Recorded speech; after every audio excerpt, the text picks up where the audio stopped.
Welcome to this lesson on equivalent fractions. Today, we'll learn how to find equivalent fractions for 1 over 12 by multiplying the numerator and the denominator by the same non-zero whole number.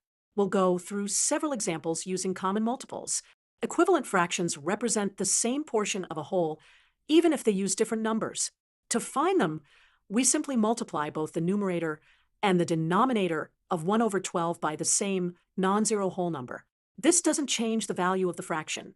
Let's find the first equivalent fraction by multiplying both the numerator and the denominator by 2. Now, let's multiply both by 3 to find another equivalent fraction. Next, using 5, we can find yet another equivalent fraction. Finally, by multiplying by 10, we find our last example. By multiplying the numerator and denominator by the same number, we've turned the fraction 1 over 12 into several equivalent fractions.